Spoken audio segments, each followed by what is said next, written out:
Yang berapa saya 5 tikus? 2 tikus ni. Masuk.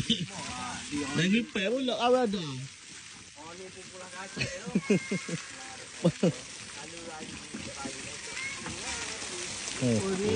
Lumayan lalu nak ni repair aku.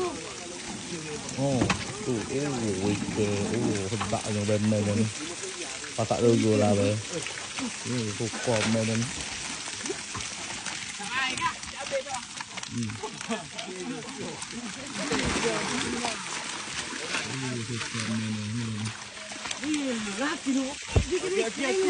Itu banyak. Ini pohon lagi.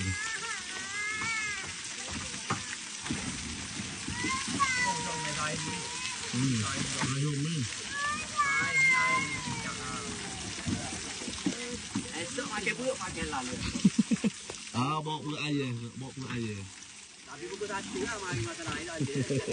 Kita buku satu aja. Kita buku satu lah. Kita tak ikut. Ini tak ikut kami ni.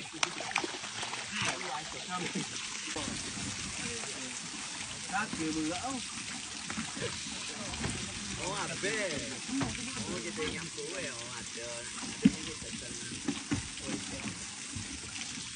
Oh, budak pau. Kan ada tapi yo. Sedikit kedua lah ni. Petel ada 41 kilo. Ini sedikit malam ni, sedikit kedua tu.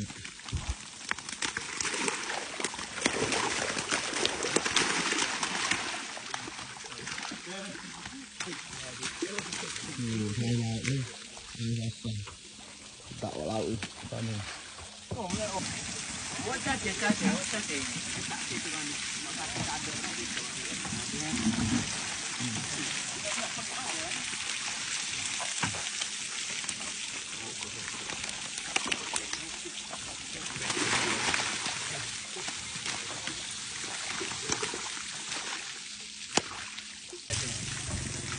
Bueno,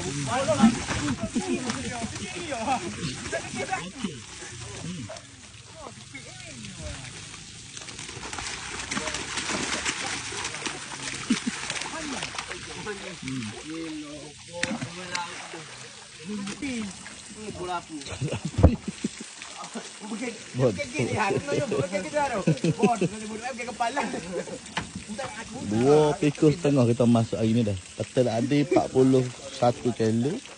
Selebihnya malam ni 2 pikul lebih. 250 kilo. Mari. Mudir. Tik makan. Bukan batu ni lo.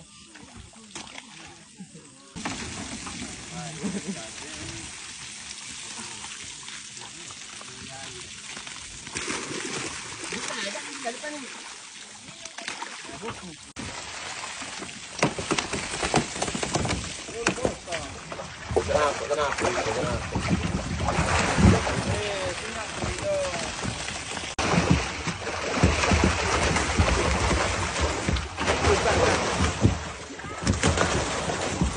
Cek apa pun hari ni cek masuk bolak ikan. Hari ni 1 bulan. Masuk bolak lah. Masuk bolak. Alah, Masuk bolak. Alah, gila. Berapa bulan hari ni cek ajak lagi? Ai, 1 bulan kita lepas ikan batuk 41.5. Ni dah. Okey, cik. Ni. Mana cik? Ni. Parah gitu ni. Tengok ni. Abuk-abuk. Bocor. Orang hidup ngai ni bang. Oh, dah kalah.